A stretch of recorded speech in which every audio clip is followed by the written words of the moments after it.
రేపే ఎంతో శక్తివంతమైన సుబ్రహ్మణ్యేశ్వర షష్ఠి. ఈ షష్ఠి తిథి రోజున ఎవరైతే 9:45 లోపు ఈ ఆకు మీద దీపం పెడతారో వారి సుడి తిరిగిపోతుంది. వారికి ఉండే కష్టాలు, దరిద్రం, బాధలు, సర్పదోషాలు, రాహుకేతు ప్రభావాలు ఇలాంటివన్నీ కూడా తొలగిపోవడానికి అవకాశం ఉంటుందని పండితులు చెబుతున్నారు. కాబట్టి ఏంటంటేనండి, ఇలా దీపం పెట్టండి. ఈ ఆకు మీద ప్రత్యేకించి దీపం పెట్టుకోవడం వల్ల అనేక రకాల ఇబ్బందుల నుంచి మనం బయటపడగలుగుతాము.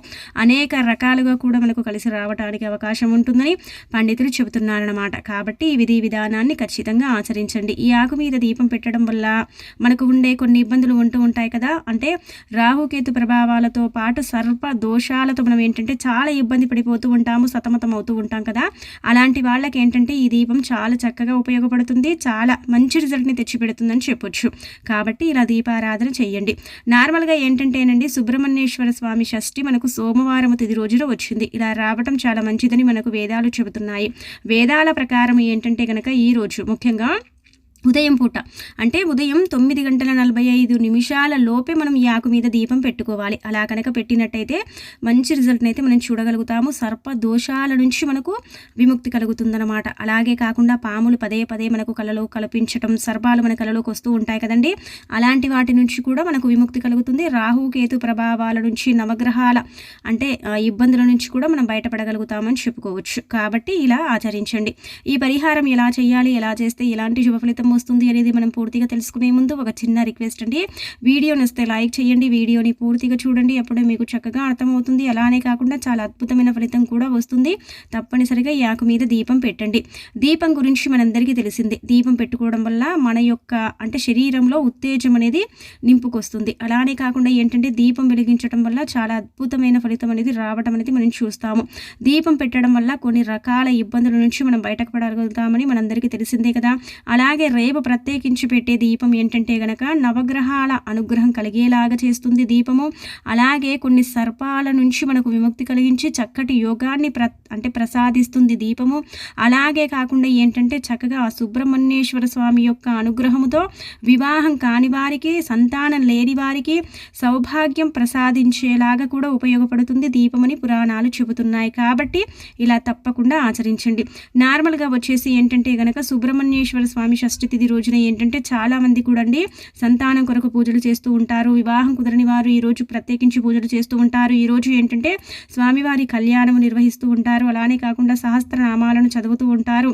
స్వామివారిని నిష్ట నియమాలుగా పూజిస్తూ ఉంటారు. పుట్టకు పాలు పోయటం, పుట్ట చుట్టూ ప్రదక్షిణలు చేయటం, పుట్టని అంటే చక్కగా మనం ఏంటంటే తాకి నమస్కరించుకోవటం, ఇలాంటివన్నీ కూడా చేస్తూ ఉంటారని మనకు గ్రంథాలు చెబుతున్నాయి. కాబట్టి ఈ రోజున చక్కగా మనం ఇంట్లో కానీ లేదంటే చక్కగా ఏంటంటేనండి గుర్తుపెట్టుకోండి, మనం గుళ్ళో కానీ ఈ ఆకు మీద దీపం పెట్టాలన్నమాట. అలా కనుక పెట్టుకున్నట్టయితే నవగ్రహాల యొక్క అనుగ్రహము మనం తెలియక మనం ఏదైనా సరే సర్పాన్ని తొక్కినా, సర్పాన్ని కొట్టినా, లేదంటే ఆ సర్పం యొక్క ఏదో ఒక రూపంలో మనని ఇబ్బంది పెడుతున్నా, కలల రూపంలో వచ్చి మనని బాధ పెడుతున్నా సరేనండి, అలాంటివన్నీ కూడా ఆ కలల బాధ కూడా తొలగిపోవటానికి, ఆ సర్ప దోషము నుంచి మనకు నివారణ కలగటానికి అవకాశం ఉంటుందన్నమాట.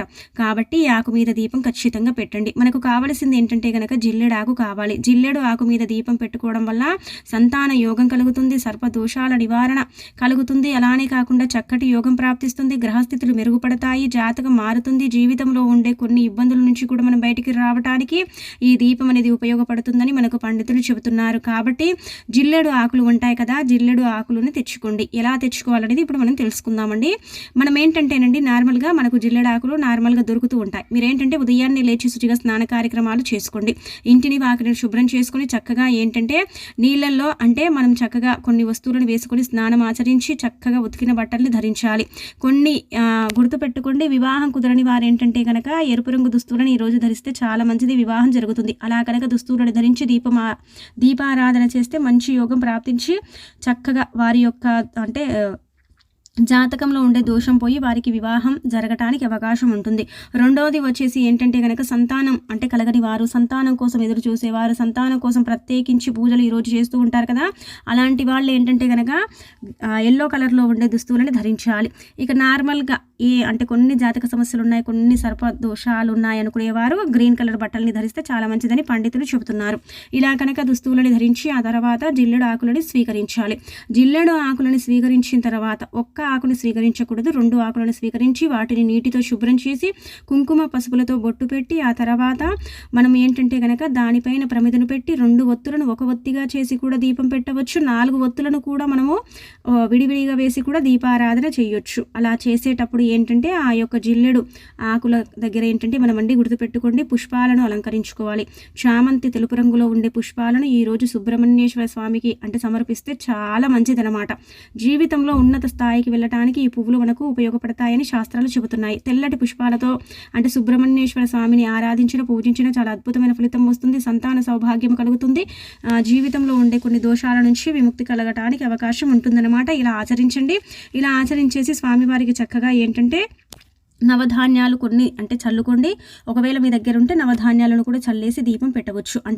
రావి ఆకులకు బొట్టు పెట్టి రావి ఆకులను పెట్టి దానిపైన ప్రమిదను పెట్టి 4 ఒత్తులను విడివిడిగా కూడా చేసి దీపం పెట్టవచ్చు. 2 ఒత్తులతో కూడా దీపం పెట్టవచ్చు. నువ్వుల నూనెతోనే దీపం పెట్టండి. ఇలా దీపం పెట్టిన తర్వాత ఆ దీపానికి కొంచెం బెల్లం ముక్కని నైవేద్యంగా సమర్పించి ఆ పుష్పాలను సమర్పించి స్వామివారిని నాగేంద్ర స్వామివారిని చక్కగా మనం ఈరోజు ప్రార్థించుకోవాలి. ఏమంటే కనుక మన యొక్క జీవితంలో ఉండే దోషాలు ఇబ్బందులు ఇవన్నీ కూడా తొలగిపోయి చక్కటి యోగం ప్రాప్తించి మా జీవితం మారి మాకు సంతాన సౌభాగ్యము ప్రసాదించమని మనం చక్కగా నాగేంద్ర స్వామిని వేడుకోవాలి. ఇలా పూజ కార్యక్రమాలన్నీ కూడా మనం ఈరోజు ఇంట్లో చేసుకోవాలి. ఉదయం ఏంటంటే కనుకనండి గుర్తుపెట్టుకోండి, మనకు 9:45 సమయం ఏదైతే ఉంటుందో ఉదయం మనం లేచినప్పటి నుంచి 5 గంటల నుంచి 45 నిమిషాల లోపు ఈ సమయం అంతా కూడా బాగానే ఉంది. 10 గంటల వరకు కూడా బాగానే ఉంది. కాకపోతే ఏంటంటే ఈ యొక్క సమయం ఉంది కదా 9:45 సమయం అనేది ఇది చాలా శక్తివంతంగా ఉందన్నమాట. ఈ సమయంలో కనుక మీరు పుట్ట దగ్గరికి వెళ్ళి పూజ చేసిన, నాగేంద్ర స్వామిని ఇంట్లో ఆరాధించిన, అలాగే కాకుండా నాగేంద్ర స్వామికి అభిషేకం చేసిన, పాలను సమర్పించిన, ఆయనకు చక్కగా భక్తి శ్రద్ధలతో పూజ ఈ సమయంలో కనుక చేసుకున్నట్టయితే మీరు కోరుకున్నది 200% జరగడానికి అవకాశం ఉంటుందని శాస్త్రాలు చెబుతున్నాయి. కాబట్టి ఖచ్చితంగా ఇలా ఆచరించండి. మనం చెప్పుకున్నట్టుగా నార్మల్గా శాస్త్రం చెప్పినట్టు ఈ రంగు దుస్తువులని ధరించడం వల్ల ఏంటంటే ఇప్పుడు సంతానం కలగని వారు ఏంటంటేనండి ఎల్లో కలరు బట్టల్ని ధరించడం వల్ల ఆ యొక్క స్వామివారి యొక్క సంపూర్ణ అనుగ్రహం ప్రాప్తిస్తుంది. అలా ధరించడం వల్ల ఆయన యొక్క అనుగ్రహంతో సంతానం సంవత్సరం తిరిగేలోపే సంతాన ప్రాప్తి కలుగుతుందని శాస్త్రాలు చెబుతున్నాయి.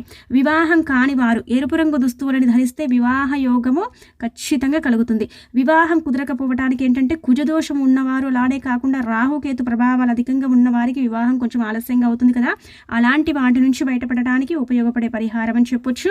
ఈ రంగు దుస్తువులు కూడా ఏంటంటే మానవునికి ఏదో ఒక రకంగా ఉపయోగపడతాయని పురాణాలు చెబుతున్నాయి. కాబట్టి ఇలా విధి విధానాలను ఆచరించండి. మనం జిల్లెడాకును పెట్టి పుష్పాలను సమర్పించి అందులో కొన్ని నవధాన్యాలను చల్లుకుంటే చాలా మంచిదన్నమాట. నవధాన్యాలు నవగ్రహ గ్రహ అనుకూలతను కలగజేస్తాయి. నవగ్రహాలు ఉంటాయి కదండి, వాటికి సరి సమానమైనవి కాబట్టి నవధాన్యాలను చల్లి వాటిపైన దీపారాధన చేస్తే చాలా మంచిదని మనకు పండితులు చెబుతున్నారు. కాబట్టి ఇలా ఆచరించండి. ఆచరించేసి చక్కటి శుభ ఫలితం పొందండి. మీరు ఒకవేళ ఉదయం అంత సమయం లోపు మేము దీపం పెట్టుకోలేమండి, పని మొత్తం అయిపోయేసరికి చాలా లేట్ అవుతుందని కొంతమంది అనుకుంటూ ఉంటారు కదా, అలాంటి వాళ్ళు గుర్తుపెట్టుకోండి 10:22 సమయం కూడా చాలా బాగుందండి. ఈ సమయంలో కూడా దీపారాధన చేయండి. రేపు సమయం కూడా మొత్తం బాగానే ఉంది, కానీ మనకి ఈ సమయం ఉంది కదా 9:45 ఈ సమయం ఏంటంటే రాహుకాలాన్ని సూచిస్తుందన్నమాట. ఆ సమయం వరకు మనకి ఏంటంటే రాహుకాలం ఉంటుంది. కాబట్టి గ్రహాలు అనుకూలించని వారికి, గ్రహస్థితి బాలేని వారికి, గ్రహాల వల్ల ఇబ్బంది పడుతూ ఉంటారు కదండి తరచుగా, అలాంటి వాళ్లకు బాగుండటానికి ఉపయోగపడే పరిహారం కాబట్టి ఇలా ఆచరించమని మనకు పండితులు చెబుతున్నారన్నమాట. గ్రహస్థితి మారటానికి, గ్రహస్థితి మెరుగుపడి నవగ్రహాల అనుగ్రహం కలిగించుకోవటానికి, గ్రహ దోషాల నుంచి మనకు విముక్తి కలగటానికి ఉపయోగపడుతుంది ఈ సమయం అన్నమాట. కాబట్టి ఇలా ఆచరించే చాలా మంచి ఫలితం వస్తుందని మనకు వేదాలు చెబుతున్నాయి. కాబట్టి ఇలా చేసేసి చక్కటి శుభ ఫలితాన్ని పొంది మీ జీవితాన్ని మార్చుకోండి. ఇది అద్భుతమైన సమయము, అద్భుతమైన పని, అలాగే కాకుండా పరిహారం అని మనం చెప్పుకోదగ్గ విషయం అన్నమాట. అలాగే కాకుండా ఇలా ఆచరించండి. ఇక తర్వాత వచ్చేసి ఏంటంటే కనుక ఈ దీపం పెట్టిన తర్వాత తర్వాత దీపం కొండెక్కిన తర్వాత గుర్తుపెట్టుకోండి, ఆ జిల్లెడాకులను ఎక్కడ పడితే అక్కడ పడేయకుండా ఒక చెట్టు మొదట్లో వేసేయండి, సరిపోతుంది. ఆ తర్వాత ఈరోజు ఏంటంటే పుట్టకు మనము 7 లేదా 9 ప్రదక్షిణలు చేయాలి, లేదంటే 11 ప్రదక్షిణలు చేయాలి. చక్కగా స్వామివారికి ఏంటంటే గనక ఇలా మనం బోర్లో పడుకొని అంటే పొరుగుదండం కనుక పెట్టుకున్నట్టయితే చాలా మంచిదండి. అంటే ఇలా ఒరిగి మనం పడుకొని దండం పెడితే చాలా మంచిది మోకాల మీద. ఇలా దండం పెట్టుకున్న తర్వాత ఏంటంటేనండి పుట్టమట్టు ఉంటుంది కదా, దాన్ని స్వీకరించుకోండి, దాన్ని తీసుకోండి. మీకు ఏదైనా సరేనండి, అంటే చెవులు నొప్పులు ఉండటం కానీ, చూపు మందగించడం కానీ, లేదంటే పిల్లలకు చీము కారటం కానీ ఇలాంటివి ఉన్నట్టయితే, శరీరానికి సంబంధించిన ఇబ్బంది ఉన్నట్టయితే అదంతా కూడా తొలగిపోవాలని పుట్టమట్టిని ఇంటికి తెచ్చుకొని చేతికి అద్దుకొని మనకి ఎక్కడైతే నొప్పి ఉంటుందో అక్కడ రాసుకోవాలి. ఇలా కనుక రాసుకున్నట్టయితే ఆ చెవు నొప్పులు, కళ్ళ నొప్పులు, అలాగే చర్మానికి సంబంధించిన సమస్యలు ఇలాంటివి తొలగిపోవడానికి మ్యాక్సిమం అవకాశం ఉంటుందని పండితులు కూడా చెప్తున్నారు. కాబట్టి ఇలా విధి విధానాలతో ఆచరించేసి చక్కగా ఇలా దీపారాధన చేసి ఈ రంగు బట్టల్ని ధరించి మీరు పూజ కనుక చేసినట్టయితే నాగేంద్ర స్వామి అనుగ్రహం కలుగుతుంది. ఈ రోజు వీలుంటే రావి చెట్టు చుట్టూ ప్రదక్షిణ చేసి రావి చెట్టు దగ్గర ఒక చిన్న దీపం పెట్టండి. అలా పెట్టుకోవడం వల్ల రాహుకేతు ప్రభావాల నుంచి విముక్తి కలిగి అలా రావి చెట్టుకు పూజ చేసుకున్న మనకు సంతానం కూడా కలగటానికి అవకాశం ఉంటుందని పండితులు చెబుతున్నారు. అలాగే కాకుండా ఈ రోజు నిష్ట నియమాలతో నాగేంద్ర స్వామిని పూజించుకున్న వారికి సంవత్సరం తిరిగే లోపు సంతానం కలుగుతుంది. సంతానానికి ఏంటంటే కనుక ఇలా సంతాన నాగేంద్ర స్వామి అనుగ్రహంతో కనుక కలిగినట్టయితే ఆయనకు సంబంధించిన పేర్లు పెడుతూ ఉంటారని కూడా పురాణాలు చెబుతున్నాయి. ఈ రోజు సర్పాలు పదే కలలో వచ్చి మిమ్మల్ని ఇబ్బంది పెడుతున్నా, సర్పాలు మీ కలలో వచ్చి మిమ్మల్ని బాధ పెడుతున్నా సరేనండి, సర్ప ప్రతిమలని మనకి ఏంటంటే బయట మార్కెట్లో వెండి షాపులో దొరుకుతాయి. అవి తెచ్చి కనుక నాగేంద్ర స్వామికి సమర్పిస్తే అలాంటి దోషాలు తొలగిపోతాయండి.